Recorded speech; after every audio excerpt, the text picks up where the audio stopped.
Salut à tous et bienvenue sur la chaîne de la Servure Nature. Aujourd'hui les amis, nouvelle vidéo dans laquelle je vais vous présenter le couteau Ultimate Pro de chez Bear Grylls. A savoir que ce couteau que je vais vous présenter aujourd'hui, c'est à la fois une mise à jour de l'ancienne version donc du couteau Ultimate et à la fois la version Pro de l'ancien couteau.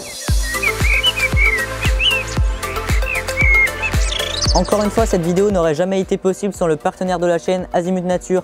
Alors pour ceux qui ne connaissent pas le magasin Azimut Nature, eh bien c'est tout simplement un magasin qui regroupe tout le matériel que vous aurez besoin pour vos prochaines expéditions. Donc sur leur site internet ou dans leur magasin, vous allez pouvoir trouver par exemple des couteaux, mais aussi des sacs de couchage, des tentes, de la nourriture lyophilisée, des kits de survie ou encore des haches, des bâches, tout ce qui est camouflage, tout ce qui est hydratation, enfin bref, tout ce que vous avez besoin pour vous équiper pour vos prochaines expéditions. Donc voilà, un très grand merci à Azimut Nature et puis sur ce, c'est parti, on va voir tout ça. Dans cette vidéo, je vais te donner toutes les caractéristiques techniques sur ce couteau. Après, on parlera du design. Après, je ferai une petite comparaison avec l'ancienne version que j'ai pu utiliser pendant 4 ans. Après, on fera un petit test et puis je terminerai avec ma conclusion. Dans tous les cas, j'espère que cette vidéo va vous plaire. Et puis du coup, on enchaîne tout de suite avec les caractéristiques techniques. Le couteau est livré dans son emballage dans lequel vous allez pouvoir retrouver le couteau, mais aussi l'étui, le fire steel, quelques petits papiers et enfin le guide de survie de chez Bear Grylls. Voilà pour ce qui est de l'emballage du couteau. Maintenant, on va parler des caractéristiques du couteau et puis après, on verra son design. Alors au niveau des dimensions du couteau, on est sur 25,4 cm en longueur pour 18 mm en largeur maximum. Ensuite pour les dimensions de la lame, elle mesure 12,4 cm par 4,5 mm. On a donc un manche de 13,2 cm. Enfin au niveau du poids du couteau, on est sur 388 grammes. Maintenant au niveau des matériaux de la lame, on est sur de l'acier, donc la référence exacte, je vous la mets juste ici. Voilà, vous avez eu le temps de lire. Maintenant au niveau du design de la lame, on est sur une lame fixe qui se prolonge sur tout le manche, c'est-à-dire qu'on va avoir une meilleure solidité, mais aussi une meilleure durée de vie dans le temps. Contrairement à son ancienne version, on a cette fois un tranchant qui est sur toute la lame, et justement au niveau du tranchant, c'est juste parfait quoi. C'est un tranchant très qualitatif et en fonction de son utilisation, ça va plus ou moins se dégrader. Enfin en tout cas le tranchant va se dégrader beaucoup moins lentement qu'un couteau standard et ça c'est dû à la solidité de sa lame. L'ancienne version, je l'ai quasiment pas aiguisé, alors j'imagine que ça sera encore mieux avec ce couteau là. En bout de lame on retrouve une pointe qui est vraiment très précise qui va nous permettre de faire des travaux précis, comme par exemple de faire des trous pour pouvoir faire un allumage de feu à l'arc. Ensuite en début de lame on retrouve pas une pointe mais un trou qui va nous permettre de mettre son doigt comme ceci. Ce trou est appelé la choile et ce trou va nous permettre de mettre ses doigts comme ceci pour pouvoir faire des travaux plus précis. Donc par exemple si on veut faire des petites allumettes avec le couteau pour pouvoir allumer un feu, ce trou sera parfait. Pour terminer avec la lame, on retrouve sur le dessus un endroit sans revêtement, ce qui va nous permettre d'utiliser le fire steel qu'on verra justement juste après, petite démonstration. Voilà, ça marche vraiment super bien. Voilà, maintenant tu sais tout sur les caractéristiques de la lame et son design. On va maintenant passer au manche. Pour les matériaux du manche, on est sur du nylon fibre de verre. Au niveau du design du manche, il est vraiment très ergonomique. On a un manche qui est recouvert d'un grip qui, même sous l'eau, va être très performant. Pour revenir à la forme du manche, on a 2 butées en début de lame, ce qui va nous permettre d'éviter de perdre le couteau des mains. Donc voilà, ce sont des butées très prononcées et ce qui va nous permettre justement d'avoir un meilleur maintenu et un meilleur confort avec le couteau. À l'arrière du couteau, on retrouve un pommeau en acier qui est fait d'une seule pièce avec le reste de la lame. Ce pommeau va nous permettre par exemple de casser des pierres ou encore d'enfoncer des pieux dans le sol. Enfin pour terminer avec le design du manche, sur le couteau on a 3 trous, donc ici, ici et ici, ce qui va nous permettre de fixer le couteau au bout d'une perche. Donc voilà, maintenant vous savez tout sur les caractéristiques techniques et le design de ce couteau. Maintenant on va passer à sa pochette qui est elle aussi très bien faite. Alors au niveau des matériaux du manche, on est sur du nylon pour la partie du haut et du nylon fibre de verre pour la partie du bas, recouvert d'un grip qui est plus ou moins prononcé en fonction des endroits. À l'arrière du manche, sur la partie nylon, on retrouve un grand passant pour pouvoir mettre l'étui à la ceinture.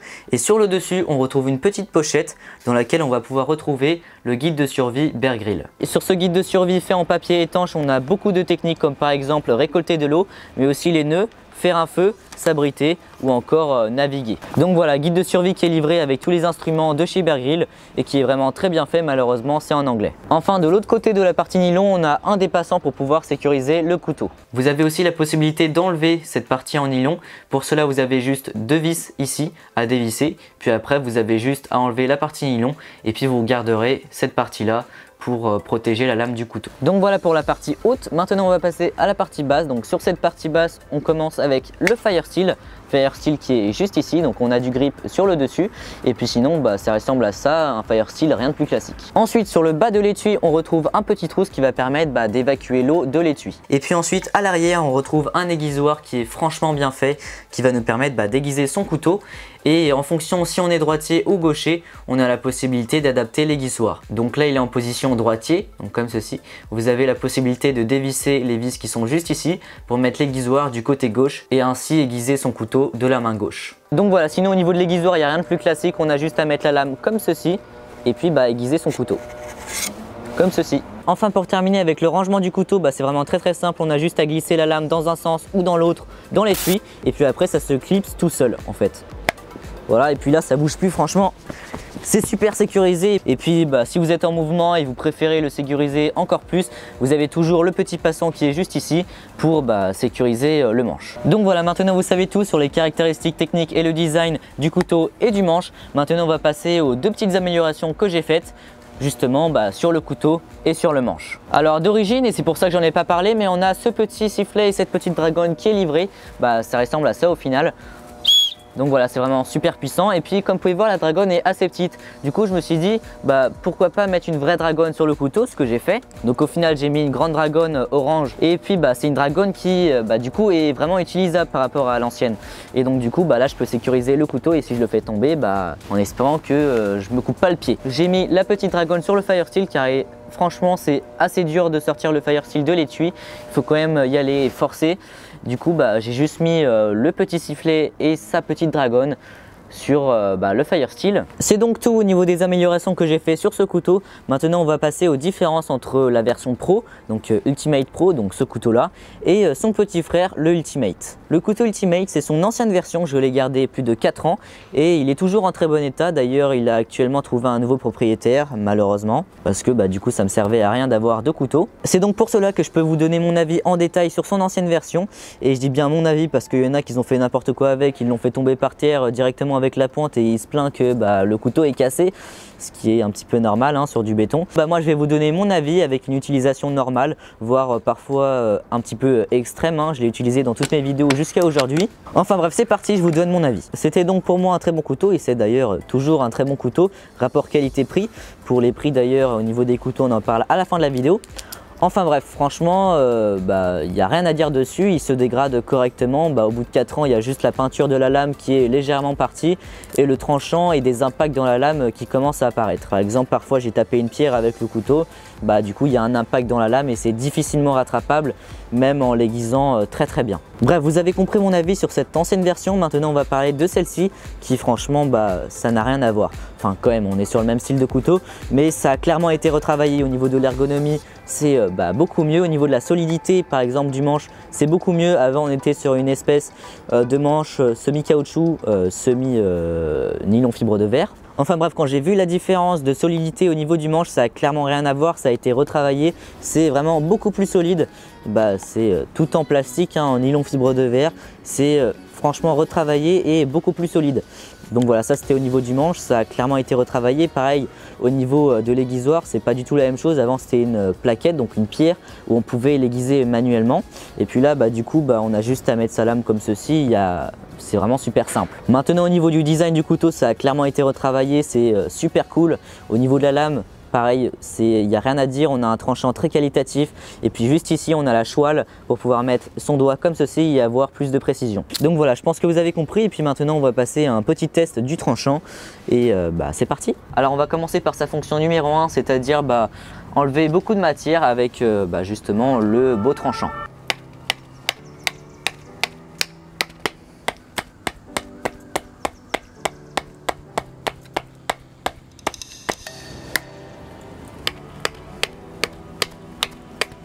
Fonction numéro 1, donc couper beaucoup de matière réussie. Donc après il faut savoir qu'on est sur un bois qui est quand même assez dur, hein, on est sur du sapin. Alors en précision on va commencer par faire des trous, donc comme je vous l'ai dit avec la pointe, pour pouvoir ensuite faire par exemple la technique de l'allumage à l'arc.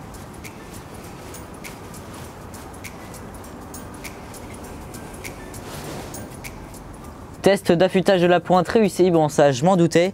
Maintenant on va passer à tout ce qui est précision, donc comme je vous le disais avec la chouale, donc avec le doigt qui est comme ceci, on va essayer de faire des petites allumettes pour allumer un feu.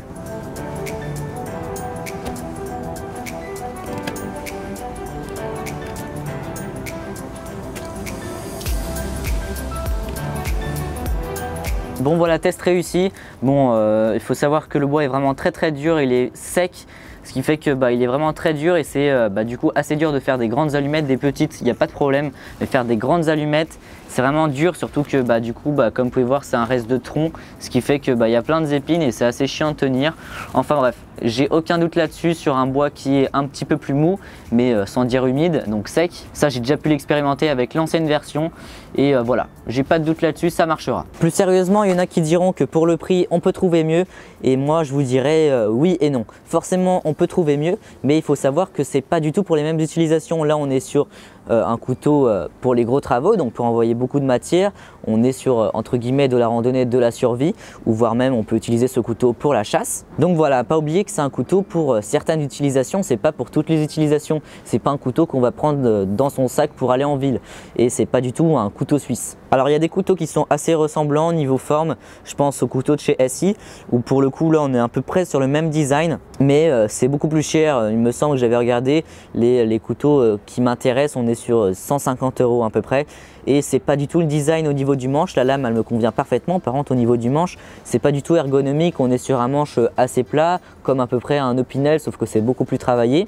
Et puis là du coup on peut voir que franchement c'est très ergonomique, ça convient parfaitement à la forme de la main. Et franchement, quand vous cherchez sur Amazon couteau de survie, couteau de randonnée, vous trouvez par exemple ce genre de couteau, mais vous ne trouvez pas des couteaux qui sont dans le même style avec le même manche et ce genre d'utilisation. Bref, maintenant on va parler du prix. On est sur 115 €. Alors il y en a qui vont dire oui c'est cher. Alors oui c'est cher, sauf que pour moi il faut savoir que c'est un couteau qui va durer 3-4 ans, et encore le mien que j'avais avant, il est toujours en vie, il est toujours en utilisation. Donc voilà, pour moi 115 € pour 2-3 ans, et encore ça se trouve ça va durer encore plus longtemps si on ne l'utilise pas tout le temps. Maintenant sur l'ancienne version on est pour moi sur 69 €. Donc pareil, c'est un très bon couteau. Après si vous avez le budget, je vous conseille celui-là, mais sinon l'ancienne version est pareil un très bon couteau. C'est donc tout pour cette vidéo, mais ne quittez pas tout de suite, j'ai encore quelques trucs à vous dire. N'hésitez pas à faire un tour dans le magasin d'Azimut Nature qui se trouve à peu près 27 km de Marseille. Donc voilà, super magasin, allez faire un tour, c'est à peu près ressemblant au Vieux Campeur, sauf que c'est pas un village, c'est un seul magasin. Si vous n'avez pas la possibilité de vous y rendre, vous pouvez toujours aller voir sur le site internet qui est dans la description, pareil pour le magasin. Donc voilà, vous avez compris, n'hésitez pas à aller faire un tour et me donner votre avis. C'est donc tout pour cette vidéo. Si tu as des questions, c'est dans les commentaires, et pareil si tu as quelque chose à ajouter. Si tu as aimé cette vidéo, n'hésite pas à mettre un pouce bleu, à t'abonner si tu souhaites en voir plus, n'hésite pas à me suivre sur Insta. Et puis sur ce, on se retrouve pour une prochaine vidéo. Salut! Salut à tous et bienvenue sur la chaîne de la survie en nature. Alors dans cette vidéo je vais te présenter tout mon matériel. Donc on va bien sûr pas voir tout en détail, on va juste voir les produits au fur et à mesure. Et puis si tu as besoin de plus de détails, tous les liens sont dans la description.